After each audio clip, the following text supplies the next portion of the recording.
та бусдын төлөө залбирахад хүмүүс эдгэрж яхахыг харж ирсэн үү? Хүн бурхнаас ингэ би юуг дамжуулж байна гэд иш үзүүлээд эсвэл бурхнаас үг өгөөд за ингэж тэгж хэлж байна гэд урамшуулад эсвэл үнэхээр хүний хүчээр боломжгүй тийм гайхамшигыг хийж яхахыг та харж ирсэн үү? Харж ирсэн байж магадгүй хараагүй жоо. Гэхдээ заавал харахстай биш зүгээр. Гэхдээ үнэхээр та бас эзний гайхамшигыг харахыг хүсдэг. Хүмүүс эзэн эдгэхийг хүсдэг. Танаар дамжуулан тэ. Дээрээс нь бас үнэхээр бурхан таны хүч чадлаас тавсан зүйлийг танаар дамжуулан хийхийг харахыг хүсдэг бол өнөөдрийн энэ сэдв маань энэ тухай байна. За бүгдээрээ эхлээд эзэн хандан зөвсгөлөө нэг даатхан залбирая. Зөвсгөлөө бэлдээ. Эзний өмнө бидний зөвсгөл зөөлөн даруй бас дуулууртай байх нь зөвхөн залбирая. Эзэн бурхан минь бид нар яг одоо таны өмнө ирээд үнэхээр таны өршөөл, нэгүсэл, хайрыг бид нар гуйж байна. Эзэн минь та 1-р Коринт хотынханд энэ бичсэн 1-р энэ загтлаар дамжуулан ярьсан шигээ өнөөдөр та тэгвэл бидэрт энэ сууж байгаа биднэрт та үгээ хэлээч, үгээ айлдаач. Эзэн минь та биднэрт ойлголт, мэдлэгийг өгөөч гэж гуй. Ариун сүнс таныг урьж байна. Таны гайхамшигтай хүч чадалтай нэгүсэнгүү юр бусын оршихуйг гуй. Эзэн минь та бидэнд үгээ хэлээрэй, бидний дунд ажиллаарай. Ариун сүнс та биднийг бас босгон сэргээж өгөөч гэж Есүс таны нэрээр гуй. Тэгээ бүх алдар нь тань байгээ. Есүсийн нэрээр. Амен. 1-р Коринт 12 дугаар бүлгийн 1-ээс 11. Хамтдаа уншъя. 1-р Коринт 12 дугаар бүлгийн 1-ээс 11. Ах トゥ нараа сүнслэг билгүүдийн талаар мэдлэггүй байхыг чинь би хүсэхгүй байна. Та нар харийнх байхдаа хэлгүй шүтээнүүдэд хөтлөгдөж төөрөлдсөн байснаа мэдэх билээ. Тиймээс Бурхны сүнсээр ярьдаг хинч Есүс хараагдсан гэхгүй бөгөөд ариун сүнсээр бус бол хинч Есүс бол эзэн гэж хэлж чадахгүй гэдгийг би та нарт мэдэгдэе. Билгүүд нь ялгаатай ч сүнс нь ижил. Үйлчлүүд нь ялгаатай ч эзэн нь адил. Үйлдэлүүд нь ялгаатай ч бүгдийн дотор бүхнийг үлдэгч нь мөнөөхөл бурхан юм а.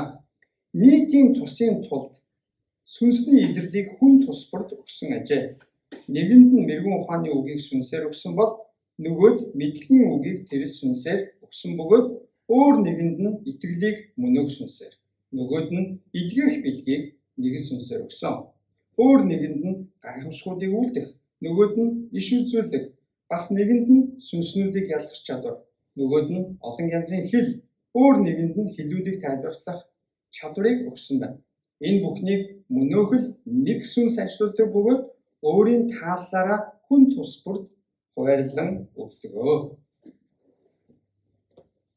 За энд яг нөгөө нэг эзэн, нэг сүнс, нэг бурхан байна гэдэг сэдвийг одоо цаашаа ингэж үргэлжилж байгаа.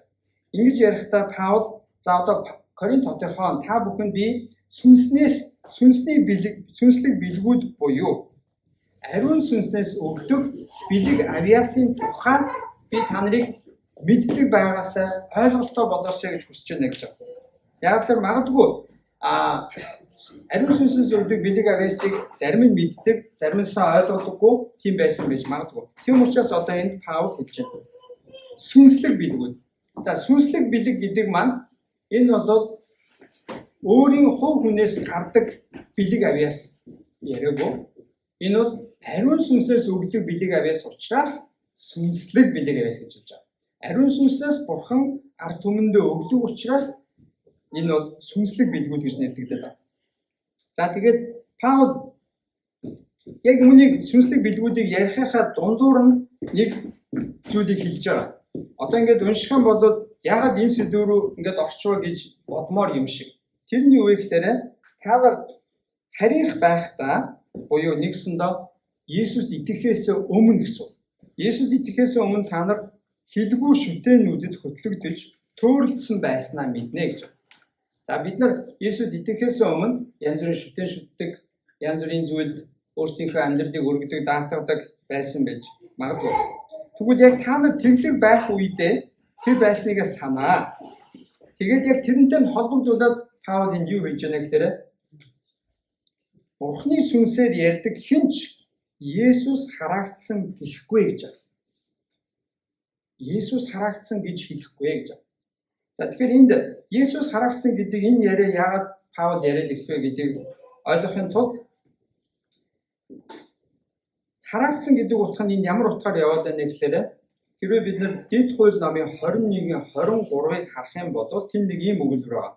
Модонд өлгөгдөгч хүн бүр Бурхны хараалдор байдаг гэж. Хин нэгэн хүнийг одоо шийдгээд модон дээр үхлийн яд оноосон бол тэр хүнийг одоо үдэш болохоос өмнө шалыг нь авах ёстой. Яг тэгвэл модон дээр өлгөгдөгч хүн бүр Бурхны хараалдор байдаг гэдэг үг тэнд байна. Тэгээ магадгүй яг энэ Есүс хараагдсан гэж хэлж байгаа хүмүүс нь болохоор одоо өнөөдрийнхоор хэрвээ тайлбарлах юм бол зарим хүмүүс Есүсийг мэдхгүй хүмүүс, Есүсийг ойлгодоггүй хүмүүс Есүсийг янз бүрээр доромжилдог. Нөгөө нэг модон дээр хадагдсан нэг харийн хүн үү, гадаадын хүн үү гэдэг юм уу те. Монголчууд янз янзын байдлаар Есүсийг мэдхээс өмнө, таньж ойлгохоос өмнө янз бүрийн байдлаар Есүсийг доромжилдог. За тэр нэг сонин амьтанч гэдэг юм уу, тэр модон дээр өлгөгдсөн, тэр нэг өрөвдөлтэй амьтан, тэр нэг хөөрхилтэй амьтан, тэр нэг үнэхээр ямар сайн амьтан байсан болоод үхлийн ял авдгийн ч гэдэг юм уу. Янз бүрийн байдлаар Есүсийг доромжилдог байсан. Тэгвэл яг энэ дээр хэлээд байгаа Есүс хараагдсан гэж хэлж байгаа нь тэгвэл Есүсийг доромжилж байгаа үг хэлгээд хэлж байгаа. Тэгвэл Есүсийг доромжилно гэдэг нь хин ингэж хэлэхгүй вэ гэвэл те Бурхны сүнсээр хөтлөгдсөн буюу Бурхны сүнсийг хүлээж авсан хинч Есүсийг ингэж доромжлохгүй гэж хэлдэг. Харин нөгөө талдаа эзний сүнсийг хүлээж авсан хүн юу гэж хэлэх вэ гэвэл Есүс бол эзэн гэж хэлнэ гэж. Есүс бол эзэн. За энэ дээр Есүс бол эзэн гэж хэлэхдээ бидний хувьд зүгээр нэг Есүс бол эзэн мөн гэдэг нэг хүлээн зөвшөөрөл юм шиг зүгээр нэг юм тийм ээ гэдэг мэдлэг юм шиг сонсогдоод байна. Гэхдээ харин бид нар эхлэлийг нь жоохон ухаад харах юм бол энэ дээр эзэн гэж орчуулагдсан одоо хэлэгдсэн үг нь болохоор грек дээр Kyrios гэдэг үг байдаг. Тэр нь болохоор хуучин гэрээний Бурхны Яве гэдэг нэрийг грек хэл рүү орчуулахдаа оноож тавьсан үг байдаг. Нэг ёсондоо Есүс бол эзэн гэж хэлдэг нь зүгээр нэг Есүс бол агуу нэгэн гэж хүлээн зөвшөөрөхөөс гадна Есүс бол цорын ганц бурхан. Би түүнд итгэдэг. Би бол тэр бурхных. Би тэр бурханд тууштай үнэнч байна гэж хэлсэн утгатай өөрийнхөө би ямар бурханд итгэдэг вэ гэдгийг илэрхийлж байгаа бүр ам тангаргийн шин чанартай тунхаг юм байна. Тэгвэл Иудачуудын хувьд цорын ганц бурхан байдаг гэдэгт итгэдэг. Бид бол тэр бурханы ард түмэн гэдгээ тэд нар өөрсдөө тунхагладаг.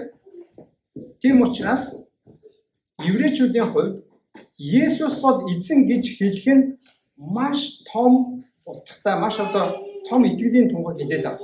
Яг гэвэл Есүс бол Яве гэж хэлсэнтэй адилхан. Есүс бол бурхан. Есүс бол цорын ганц бурхан. Би тэр бурханд итгэдэг. Би Есүст итгэдэг. Би бол Есүс тууштай үнэнч хിവэрэ байна гэсэн утгыг илэрхийлдэг. Есүс бол эзэн гэдэг нь. Ромын эзэн хаад бас тэгвэл өөрсдийгөө бурхан шүтэн болгож тахиулдаг байсан. Зарим нь өөрсдийнхөө хөшөөг бариад за энэ бол намайг төлөөлж байгаа. Та нар намайг дахин шүт гэж өөрсдийгөө бурхан болгон шүтүүлдэг гэсэн. Тэгэхээр еврей бус гаралтай хүмүүсийн хувьд ч гэсэн Есүс бол эзэн гэж хэлэх нь Есүс бол цорын ганц бурхан. Өөр бурхан гэж байхгүй. Тэр өөрсдийгөө өргөмжлөд байгаа. Эсвэл Ромын, Грекийн олон хэдэн мянган тэр үлгэр домогтод байдаг бурхан бол жинхэнэ бурхан биш ээ. Харин Есүс бол цорын ганц бурхан гэж хэлж байгаа гэсэн утгатай. Тийм учраас Есүс итгэдэг хүмүүсийг чи Есүсийг эзэн гэж хэлэхээсээ ухарч. Чи Есүсийг эзэн биш гэж хэлчих юм бол би чамайг чиний амийг авахаа боллоо. Чамайг би цаазлахаа боллоо гэдэг ялыг тулгардаг байсан. Тэгвэл Есүс бол эзэн гэж хэлэх нь зүгээр л нэг тийм ээ Есүс бол нэгэн агуу эзэн байсан маа гэж хэлэхээс илүүгээр ямар утгатай байх нь вэ? Есүс бол цорын ганц бурхан. Есүс бол энэ дэлхийг захирагч, бүхнийг захирагч эзэн.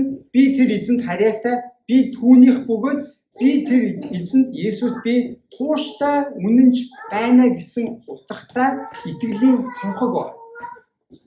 Итгэлийн тунхаг.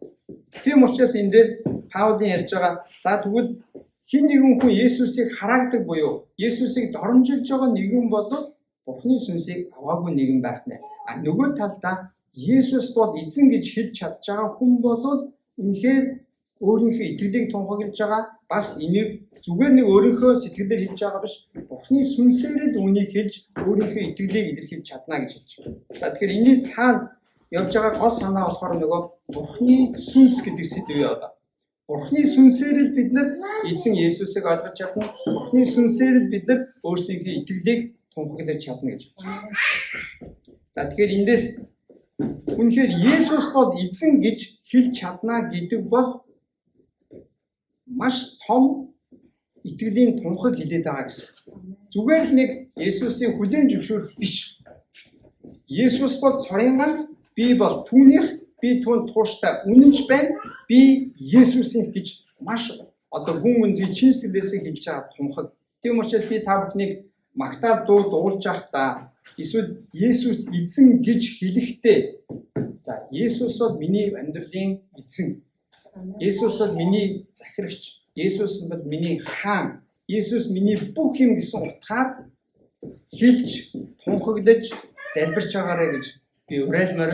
Тийм учраас Есүсийг та эзнээ болгож хүлээж авсан уу гэдэг асуултыг бид нар хүмүүсээс асуудаг тийм. Энэ бол зүгээр л нэг Есүсийг та эзэн гэж хүлээн зөвшөөрч гэнэ үү гэсэн утгатай биш.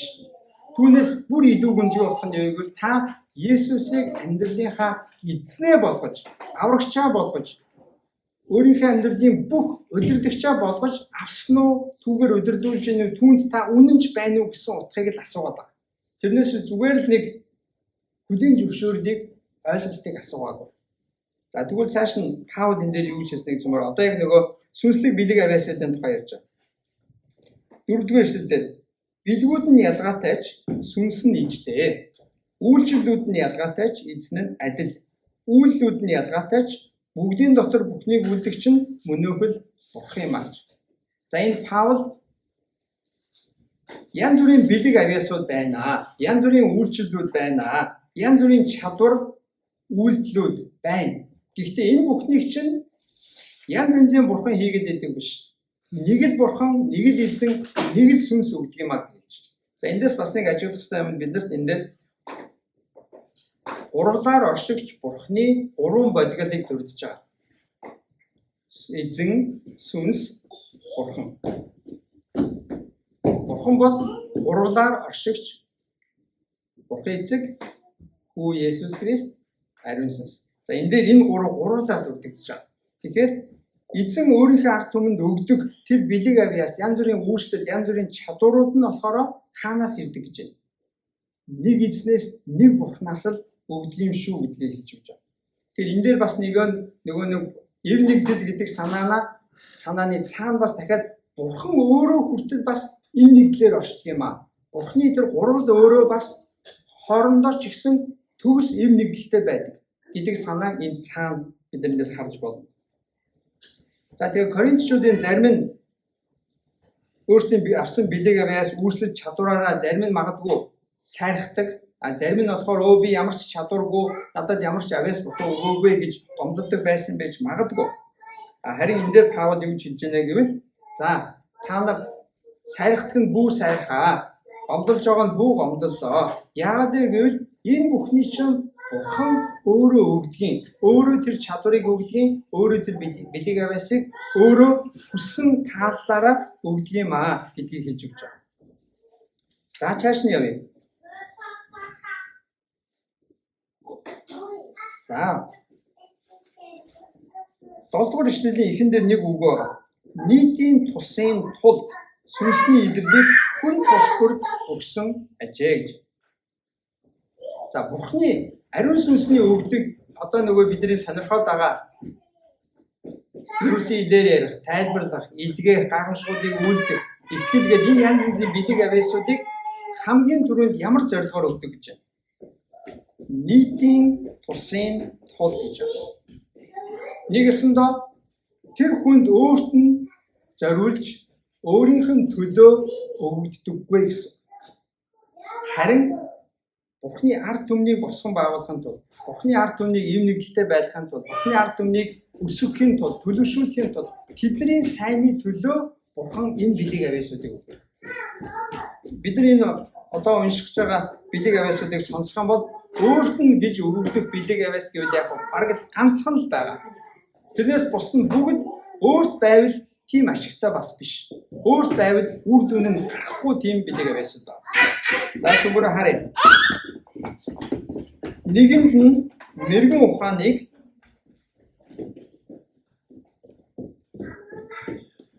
нэгэнд нь мэрэгэн ухааны үгийг сүнсээр өгсөн бол нөгөөд нь мэдлэгийн үгийг бас нөгөөд нь итгэлийг нөгөөд нь эдгэх нөгөөд нь гайхамшгуудыг үйлдэх нөгөөд нь иш үзүүлдэг сүнслүүдийг ялгах олон янзын хэл тэр хэлнүүдийг тайлбарлах чадвар гээд 9 бэлэг авьяасыг дурдсан ба. За тэгвэл энэ бэлэг авьяасуудыг би багаар богинохон тайлбарлая. За энэ дээр өгж байгаа тэр хамгийн ихнийх нь болохоор мэрэгэн ухаан гэж байна. Мэрэгэн ухаан юу вэ гэвэл яг бид нар хэрвээ хам сэдвээр нь харах юм бол 1-р Коринтын 2-р бүлэг дээр Паул өөрөө мэрэгэн ухааны юу гэж хэлсэн бэ гэвэл сайн мэдээг ухаарах ойлголт гэсэн утгаар хэлсэн байна. Та ингэ ажиглаж ирсэн үү? Зарим хүн сайн мэдээг тэнд байгаа нарийн нандин ухагтхууныг гайхамшигтай ойлгоод барьж аваад тэгээ бусдад бас тайлбарлах чадвартай байдаг. Оо энэ чи ийм учиртай байсан юм байна, ийм байсан юм байна, ийм холбоос байсан юм байна, ийм утга учир цаана байсан байна гэдгийг хардаг, түүнийг бусдад тайлбарлаж чаддаг. Тэгвэл магадгүй Паулын хэлж байгаа энэ нэгэнд нь мэрэгэн ухааныг өгсөн гэдэг нь тэгвэл сайн мэдээний утга учир буюу Есүс яагаад энэ дэлхий дээр ирэх болсон юм? Есүс яагаад хүн болж мэдлэх хэрэгтэй байсан юм? Есүс яагаад үхсэн юм бэ? Есүс яагаад бүр загалмаа дээр үхэх ёстой байсан юм бэ гэдгийн утга учирыг ойлгох, бүр арай гүнзгийгээр ойлгож бусдад тайлж өгөх тэр чадрын тухай ярьж байгаа. А гэхдээ бас үүнийг хүмүүс янз янзаар тайлбарладаг л да. Би бас янз бүрийн тайлбаруудыг сонсч байсан. Жишээлбэл тухайн нөхцөл байдлыг хараад үнэн зөв дүгнээд тэгээд тухайн нөхцөл байдлаа мэрэгэн шийдвэр гаргаж чаддаг. Эсвэл алс хэдийг харж чаддаг тийм чадварыг бас яг энэ дээр хэлж байгаа мэй гэж тайлбарладаг хүмүүс байдаг. За ямар ч байсан мэрэгэн ухаан гэдэг зүйл юу вэ гэдгийг бид нар ерөнхийдөө бол мэдчихэж байгаа тийм. Мэрэгэн ухаан гэдэг бол мэрэгэн ухаан. Эзнээс өгөгддөг бас Бурханаас өгж байгаа мэрэгэн шийдвэр ухаан ойлголт. За хоёрдугаарт энэ мэдлэгийн үг гэж байна. Мэдлэгийн үг гэж бас юу вэ гэдгийг ойлгоё гэвэл 1-р Коринтын Паулын өөрийнх нь өмнө дурдсан зүйлээр 1:5 дээр Бурхны нэгүсэл Христээр дамжин өгөгдсөнийг мэдлэг гэж хэлсэн байна.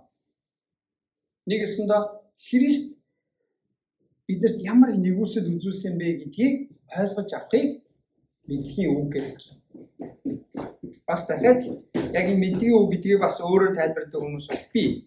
За жишээлбэл тухайн нөхцөл байдал хүн өөрөө мэдэж чадахгүй зүйлийг Бурханаас ичлэл аваад, илэрхийлэл аваад түүнийг дамжуулж байгааг мэдлэгийн үг гэж хэлнэ гэж би тайлбарвал хүн тайлбар зааж авахыг мэднэ. Тэгэхээр ямар ч байсан энэ мэдлэгийн үг гэдэг маань тэгвэл Бурханаас өгөгдөж байгаа ойлголт мэдлэгийг хэлээд байна.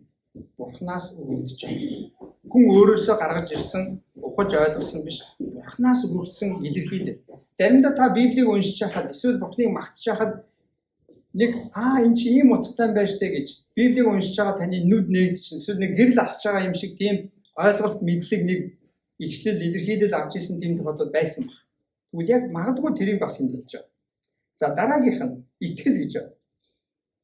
Итгэл гэдэг нь энэ бол зүгээр л нэг Есүс бол эзэн гэдэг итгэлээс илүүгээр тодорхой нөхцөл байдал ч юм уу тодорхой зүйлийн төлөө бүр Бурхан үнийг хийнэ гэсэн бүр нэг тийм итгэлийг хэлээд байгаа. уулыг нүүлгэх итгэлийг энэ дээр.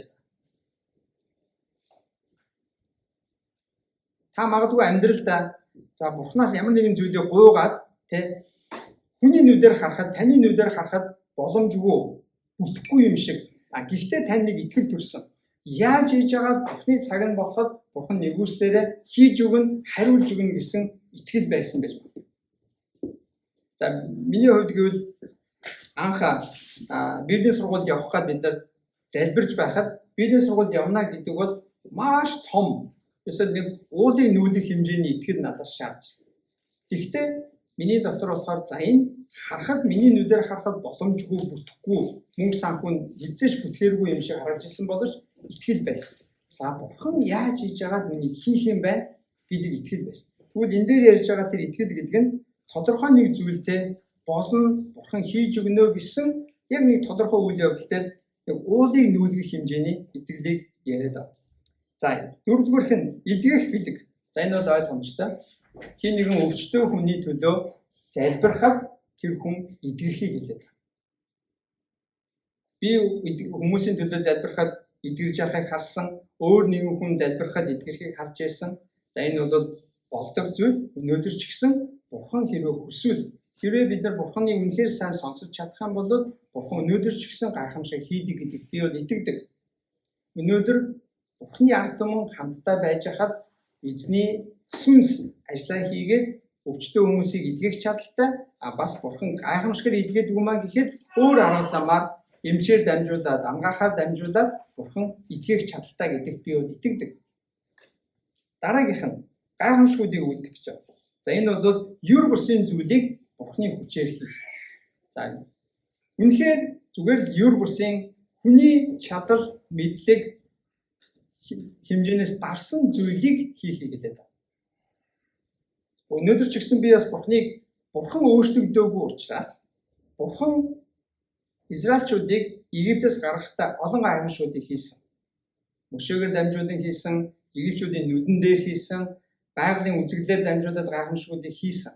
Өнөөдөр ч гэсэн тэр Бурхан өөрөө өөрчлөгдөөгүй учраас Бурханы мөн чанар, Бурханы хинбэ гэдэг нь өөрчлөгдөөгүй учраас Бурхан өнөөдөр ч гэсэн бидний дунд ард түмнийхээ дунд чуулганд энэ дэлхий дээр гайхамшгуудыг ард түмнэрээ дамжуулан хийгээд бэлэн гэдэгт би бол итгэдэг.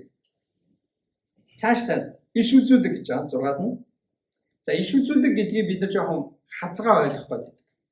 Ерөнхийдөө нэг тийм ирээдүйн тухай зүгнөгч юм шиг. Гэтэл үнэндээ бид нар хуучин гэрээлөө очиод харах юм бол иш үзүүлэгч гэдэг хүн бол Бурханы тухайн нөхцөл байдалд юу хийж байгааг дамжуулж байгаа хүн байдаг. Бурхан та нарт ингэж хийж байна. Бурхан та нарыг гимш гэж хийж байна. Бурхан та нарыг эрг гэж хийж байна. Бурхан та нарыг инг гэж хийж байна гэдэг Бурханы үгийг дамжуулдаг хүнийг л иш үзүүлэгч. Тэр Бурхан инг тэг гэж хэлж байгаа үгэн дотор нь заримдаа ирээдүйн тухай зүйл байдаг. Гэхдээ ихэвчлэн ихэнх тохиолдолд яг тухайн нөхцөл байдал Бурхан юу хийж байгааг хэлдэг. Заримдаа ирээдүйн тухай бол байна. Гэхдээ энэ бол бид нар дандаа нэг иш үзүүлж байна ч гэдэг юм. Өнөөдөр бид нар дандаа иш үзүүлнэ гэж ярихаар ирээдүйн тухай нэг зүнч хүн ингээл нэг зүгнөөд л нэг чиний амьдрал тэгж байгаа юм байна, таны амьдрал тэгх юм байна гэдэг нэг тийм христчин зүнч шиг хүнийг ойлгоод байдаг. Гэтэл Библийн дагуу бол иш үзүүлэх гэдэг бол Монгол дээр иш үзүүлэх гэдэг нэг жоохон нэг тийм далд байгаа зүйлийг ил болгодог гэдэг утгатай учраас хүмүүс жоохон хазгаа ойлгох байдаг. Үнэндээ бол иш үзүүлэх, иш үзүүлэгч гэдэг энэ ойлголт маань бол ерөөсөө Бурханы юу хийж байгааг дамжуулагч. Бурханы юу хийж байгааг дамжуулах тэр функцийг л ерөөсөө яриад байна. Тэгээ иш үзүүлгийн бэлэг аваас зарим хүмүүс үнэхээр байдаг. Энэ юу вэ гэхээр ирээдүйн тухай яриаггүй. Харин заримдаа ингээд хин нэг хүнтэй залбирч хахад за Бурхан тань нэг ийм зүйлийг сануулад ах шиг байна. Таны амьдрал нэг ийм байх шиг байна. Нэггээр дамжуулан Бурхан таны нэг бол эргэлт хий гэж байна, нэг бол гэмш гэж байна. Эсвэл нэг бол таныг Бурхан нэггээр шин дамжуулан урамшуулахыг хүсэж байна гэдэг байдлаар Бурханы үгийг дамжуулж явахыг би бол харсан. Би өөрөө бол яг энэ талаар надаар Бурхан дамжуулна гэж хүний амьдрал олон удаа ярьж байгаагүй. Гэхдээ миний хамт залбирж исэн хүмүүс надад за Бурхан ингэж сануулж байна, Бурхан ингэж хэлж байна гэсэн утгатай тийм чиглэлийн зүйлийг хийж явах нь маш олон тохиолдож ирсэн. Тэгээд заримыг нь бол би зүрхэндээ хадгалаад за Бурхны цаг нь болохоор тийм болгоё аминэ гэж хүлээгээд байж байгаа. Тэрийг би нэг айхтар Бурхнаас ирсэн Библийн үгтэй адилхан их мэдлэлтэй адилхан Бурхан тэгж хэлсэн гэдэг ингээд Библиэд тэнцвүүлж ерөөсөө тооцож болохгүй. Яг л тэр хүн бодсон зүйлээ хэлж байгаа. Бурхан ярьсан байж болно. Бурхан бас яриаггүй байж болно. Тэр хүн сайхан сэтгэлийн үднээс уран болгож хэлсэн байж болно. Тэр нь заавал бас Бурханаас ирээгүй ч байж болно. Гэхдээ гол нь муу санаж хэлээгүй, муу зүйлийг бодож яриаггүй, зүгээр сайнны төлөө бидний босгон байгуулахын төлөө ярьж байгаа учраас өөрөө зүрсгэндээ хадгалаад үлдэх нь бас зөв. За тэр сүнслүүдийг ялгах чадвар. Тодорхой зүйл Бурханаас хэлэгдсэн үү үгүй юу гэдгийг ялгах тухай яриад байгаа. Бас тодорхой зүйлдээ үнэхээр Бурханы хэлсэн үг мөн үү гэдгийг. За энэ хүний ярьж байгаа зүйл Бурханаас уу биш үү гэдгийг нэг ялгаж таних нэг тийм мэрэгэн гэх юм уу эсвэл нэг юм мэдрэмжээрээ за энэ Бурханы үг зарчим Бурханы хэлдэг зүйлтэй адилхан байна уу? Бурханы үгтэй зөрчилж гэнэ үү үгүй юу гэдгийг ялгаж таниад хар цагааныг ялгах чадварын тухайд яриад байна. За дараа нь олон янзын хэл гэж байна. За энэ дээр бол энэ олон янзын хэл гэдгийг бас олон янзаар тайлбарладаг. Зарим нь болохоор энэ бол хүмүүсийн энэ дэлхий дээр ярьдаг хүн төрөлхтний гадаад хэлийг гэж ойлгодог. Зарим нь болохоор энэ бол юр бусын хэл гэж ойлгодог. Аль аль нь байх боломжтой. Библиэлд аль аль нь байгаа. Яг тэр Үлс номыг харах юм бол тэд нар юр бусын дээр ярьж ирсэн. Тэрийг нь бас тайлбарлаж ирсэн. Нөгөө талдаа бас зарим тохиолдолд тухайн гадаад хэлийг мэдэхгүй хүн эзнээс өгсөн тэр мөчөд залбирахдаа мэдэхгүй гадаад хэлээрээ Бурхныг утгатайгаар магтчих тийм гэрчлүүд бас байдаг. Та сонсч ирсэн ч гэж магадгүй. Тэгвэл энэ дээр ярьж байгаа тэр юр бусын одоо олон янзын хэл гэдгийг тэгвэл бид нар ямар ч байсан Бурхныг л магтж байгаа, Бурхнаас эргээгээд үг авч байгаа, Бурхныг эргээгээд Бурхантай харьцаж байгаа тэр харилцааны зүйлийг ярьж байгаа. За хамгийн сүүлд нь 9 дэх нь болохоор хэлүүдийг тайлбарлах чадвар. За энэ бол яг Үлс намын 2 дээр гардаг. Тэд нар хэлээр ярьж хахад сонсон хүмүүс нь ойлгоод тайлбарлаж ирсэн. За тэгвэл энэ 9 бэлэг авиасыг ариун сүнс зөвхөн өгд юм уу? Өөр бас чадвар бэлэг авиасыг ариун сүнс өгдөггүй гэж хэрвээ асуувал би бол энд нээлттэй бол гэж хэлнэ. Зөвхөн энэ 9 бэлэг авиасыг ариун сүнс өгдөг гэж бол хязгаарлалмааргүй юм шиг. Яг тэр өөр чадварыг бас өөр бэлэг авиасыг өөр зүйлийг Бурхан хийх чадaltaй боломжтой. Гол нь энэ дээр ариун сүнсээс өгдөг энэ бэлэг авиасуудыг хэний төлөө хизээ яаж өгдөг вэ гэдэгт л ерөөсөө маш чухал учир байна. За тэгээ 11-р эшлэлийг цумраарай. Энэ бүхнийг мөнөөхөл нэг сүнс ажилуулдаг бөгөөд өөрийн тааллаар хүн тус бүрд хуваарлан өгдөг гэж. За энэ дээр би яг миний одоо онцлмаар байгаа нэг зүйл болохоор хүн бүрд гэж байна. Хүн бүрд. За зарим хүн би бэлэг Бурхан надад ямар ч бэлэг аваас өгөөгүй гэж. Харин энэ дээр хэлснээр бол сүнс тааллаараа хүн бүрд өгдөг гэж байна. Хэрвээ та Есүс бол эзэн гэж зүрхсгэлээсээ, чин сэтгэлээсээ хэлдэг, тунхагладаг Бурхны ард түмний нэг хэсэг мөн бол ариун сүнс танд ямар нэгэн бэлэг авиасыг өгсөн байх нь. Тэрийг та мэддэг ч байж болно, мэддэггүй ч байж болно. Харин тэгвэл хүн болгонд Бурхан ямар нэгэн зүйлийг өгсөн байна. Өгдөг. Нэгэнд нь заавал нэгийг өгөөд хоёрыг өгөхгүй гэсэн бас байхгүй баг. Тэ? Нэг хүн нэлээд хэдэн бэлэг авиасыг Бурхан хайрлсан байж болно.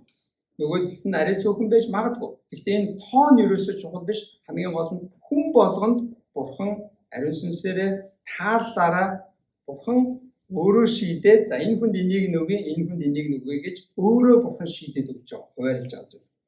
Тийм учраас бид нар за би бэлэг авьяасгүй гэж та бити бодоо. Харин Бурхан надад юу өгсөн болоо? Бурхан надад ямар зүйлийг ариун сүнсээр дамжуулж өгсөн болоо гэдгийн төлөө өөрөө бодож бас залбираарай. Дараагийн бас би нэг онцлмоор байгаа зүйл нь энд түрүүний бидний харсан нийтийн тусын тулд гэдэг үг байна. За тэгвэл Бурхан ариун сүнс бидэнд энэ бэлэг авьяасуудыг өгөхдөө миний өсөлт миний намайг мундаг болгохын тулд өгдөггүй гэж. Харин яаж юм? Нийтийн тусын тулд буюу Христийн бий болсон чуулганыг босгон байгуулах, чуулганыг төлөвшүүлэх, чуулганы ашиг тусын төлөө тэр бидийг аваас өгдөг. За тэгвэл саяны тэр дурдсан мэрэгэн ухаан, мэдлэгийн үг, итгэл, эдгээх бид гайхамшуудыг өгдөг, иш үзүүлэх, сүнслүүдийг ялгах чадвар, олон янзын хэлүүдийг тайлбарлах чадвар, энэ бүгдийг бид нар яг энэ Христийн биеийг бүрдүүлж байгаа чуулган дотор хэрэгжүүлэх боломжтой. Тэр чуулган дотор зориулж болох гэсэн. Би эдгэх билег авьяастай байлээ гэд би ганцаараа байгаа дээр ямар ашигтай вэ? Надад хин нэгэн хүн би нэг үнэтэй өвчлөө үнэтэй залбирах хэрэгтэй гэсэн үг л. Миний хажууд өвчлөө хүн байхгүй бол би билег авьяастай байлаа гэд ямар ч ашиггүй. Би гайхамшгуудыг үлдэх бурхан авьяасыг надад өгсөн байлаа гэд би чуулганы дотор байхгүй бол би гав ганцаараа байвал ямар ч ашиг байна. Би мэрэгэн ухааныг бурхан надад хайрлсан байлаа гэд хэрвээ би тэр билег авьяасаараа нийтийн тусын тулд буюу чуулганы ашиг, чуулганы сайн сайхны төлөө үйлчлэл зориулахгүй юм бол би мэрэгэн ухаантай байгаад би тэрийг авлаа гэд ашиг авахгүй гэсэн. Тийм учраас бидний энэ маш чухал ойлгох ёстой зүйл ерөөсөө ариун сүнсний өгж байгаа энэ билег авьяас нь би өөртөө хадгалахын тулд биш, харин чуулганы тусын тулд өгсөн гэдгийг л ойлгох. Бид нар нэг дамжуулдаг тоглоом тоглодог тийм. Эсвэл бид нар ингээд нэг юуны хорхогны чулуу авчаад гартаа ингээд аваад гартаа удаан барьж болдоггүй. Заавал хоёр гарны хооронд дамжуулах хэрэгтэй болдог шиг бид нар ариун сүнсээс өгсөн энэ билег авьяасыг бид нар хин нэг хүнд өгөх ёстой гэсэн. Хин нэг хүнд дамжуулах хэрэгтэй. Хин нэг хүнд тэр билегийн ашиг тусыг нь гаргах хэрэгтэй гэсэн. Би өөртөө байлгах учиртай биш. Бурхан надад хин нэг хүний төлөө залбираад иш үзүүлэх, Бурханы үгийг дамжуулаад тэр хүнийг урамшуулах, зоригжуулах, босгох тийм авьяасыг өгж байгаа бол би тэрийг гаргах хэрэгтэй, өгөх хэрэгтэй, дамжуулах хэрэгтэй гэсэн. Би өөртөө байлгаад ээж болохгүй. Тийм учраас бидний ойлгох ёстой зүйл маань Бурхан сүнс нийтийн тусын тулд билег авьяасыг хүн бүрд хайрладаг гэдэг юм. Би дахиад хэлье. Бурхан сүнс нийтийн тусын тулд билег авьяасыг хүн бүрд хайрладаг.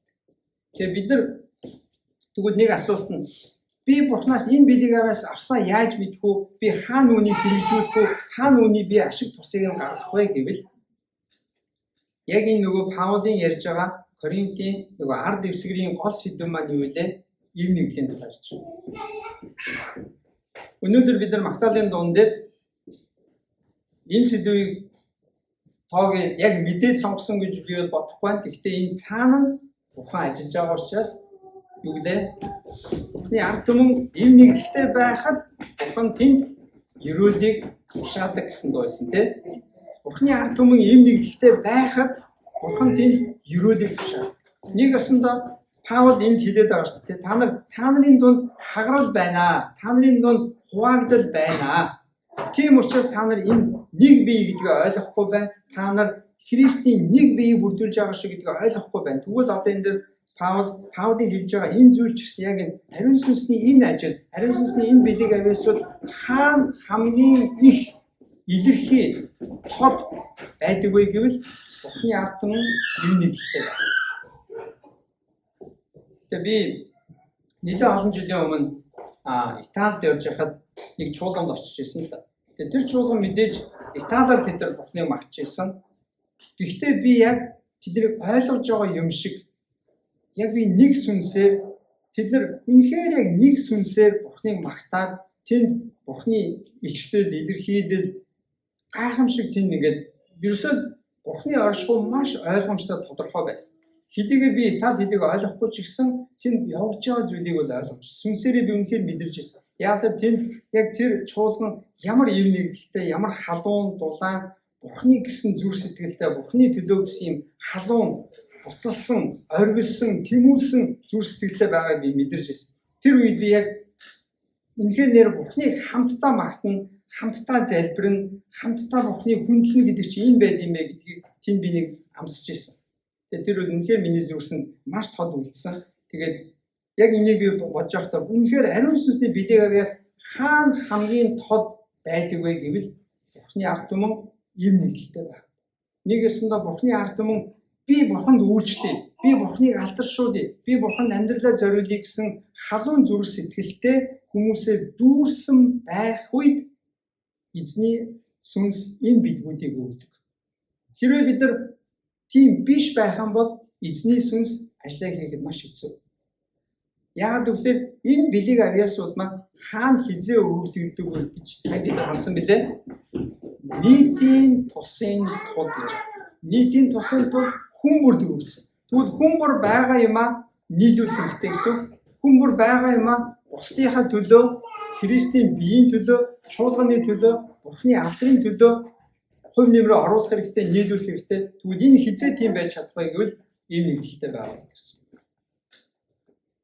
Хэрвээ Христийн бие болсон түүний ард түмэн ийм нэгдэлтэй Бурхны төлөө гэсэн нэг зүрх сэтгэлтэй, Бурхны төлөө оргилсон зүрх сэтгэлтэй байх юм бол тэнд гайхамшгүй бол эдгэрэл байх болно. Тэнд үнэхээр Бурхны бид нар хүмүүсийн чадлаас хэтэрсэн гайхамшигтай зүйл тэнд бод яхаа аргагүй явуулдаг.